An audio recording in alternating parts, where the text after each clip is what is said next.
Гэр бүл салалтыг судлаачид нийгмийн хөгжлийн нэг үзэгдэл гэж тодорхойлдог бөгөөд энэ нь одоо олон сөрөг үр дагавар дагуулдаг байна.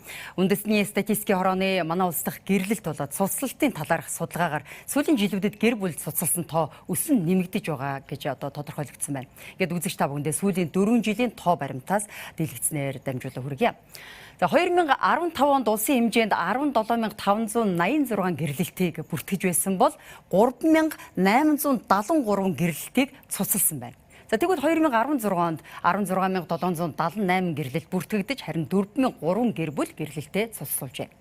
2017 онд 20,470 гэр бүл гэрлэлтэд батлуулж байсан бол 3,945 гэр бүл гэрлэлтэд цуцлуулж 2018 онд энэ тоо 4,200 гэсэн тоо болсон байна. Өөрөөр хэлэх юм бол жилд дунджаар 4,000 гэр бүл гэрлэлтэд цуцлуулдаг бөгөөд энэ нь өдөртөө 10 гэр бүл гэрлэлтэд цуцлуулж байна гэсэн үг юм а. Гэр бүл салалтад олон хүчин зүйл нөлөөлдөг юм байна. Үүнд соёлын ялгаа, гэр бүл болох хүнээ таньж мэдээгүй, мөн архитектаас шалтгаалсан санхүүгийн баталгаа, хүчирхийлэл, мөн гэр бүлийн хариуцлага ухамсарлаагүй байдал зэрэг маш олон хүчин зүйлс багтаж байгаа юм а. 2016 онд хийсэн судалгаагаар 25-аас 35 насны залуус ихэвчлэн гэр бүлээ цуцлуулах нь түгээмэл байгаа бөгөөд 10 хүртэлх жил хамт амьдарсан хосууд ихэвчлэн гэр бүлээ цуцлах үзэгдэл нь түгээмэл байна гэж тодорхойлогдсон байна. Дэлхийн улсуудын нийгмийн эдийн засгийн хөгжлөөс шалтгаалж гэрлэлтийн төрөл бүрийн хэлбэрүүд үүсч мөн салалт хэрэг нэмэгдэж байна. Аливаа гэр бүл нэг зорилго тэмүүлэлтэй байх ёстой ч хоёр өөр орчинд өссөн хоёр өөр бие хүний хувьд энэ нь тийм ч хялбар биш.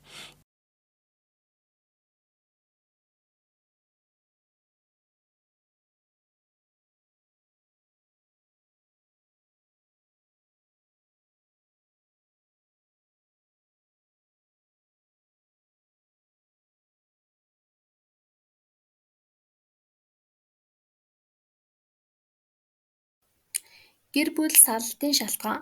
Гэр бүл салалтын олон шалтгаан байх бөгөөд ихэвчлэн гэр бүл төлөвлөлтийн мэдлэггүй, гэр бүл дэх үүрэг хариуцлага ухамсарлаагүй, гэр бүлийн гадуур харилцаа, гэрлэх хүнээ сайн судлаагүй, сэтгэлийн хөдлөлөөр шийдвэр гаргасан, хоорондоо үл ойлголцол, хэрүүл маргаан, хүчирхийллээс гадна тухайн орны нийгэм, эдийн засгийн байдалд нөлөөлж байдаг.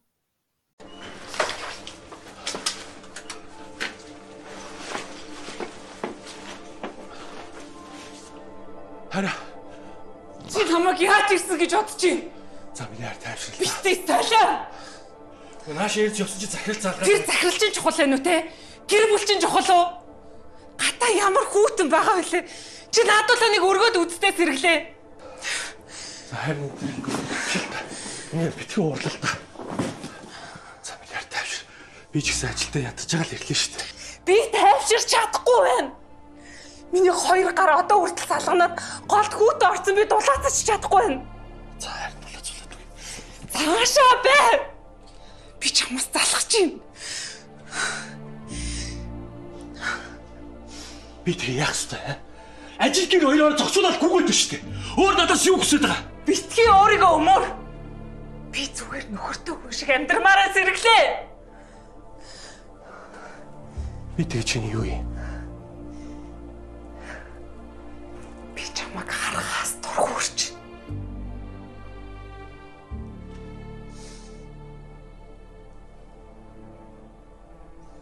Намайг харахаас дургуйч хүрээд байгаа бол би зайлаад өгье.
Тэгээ одоо яа гэж бодож байна?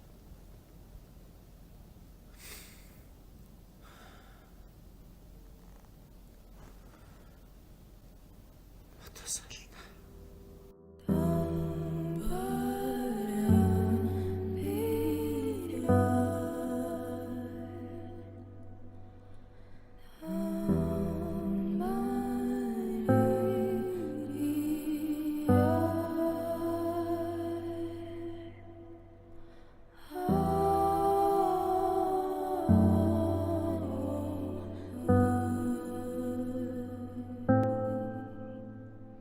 Зөгцсөн осууд гэж ямар хошиг хэлдэг? Ижил өнгөн дуртай, ижил зүйлс дуртай, ижил хоолнд дуртай болохоор зөгцсөн осууд болоод хэрэлддэг, муудалцдаг. Магадгүй заримдаа үзэн яддаг болохоор зөгцөөг осууд болчдөг гэж байна. Хайр уран сайхны кино.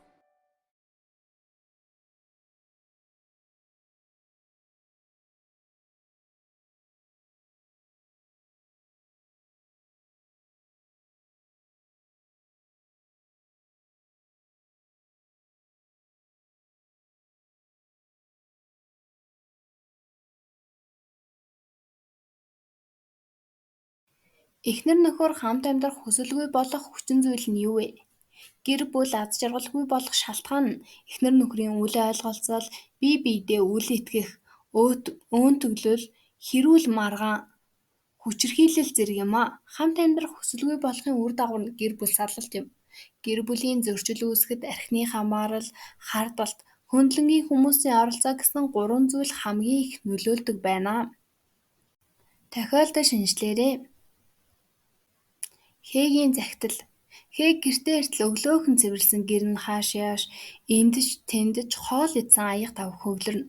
Нөхөр нь хүүхдээ цэцэрлэгээс нь жавлгүй тоглоод сууж байх. Энэ байдал байнга давтагдах болсон тул Хээ нөхрөөсөө салахаар шийдэв.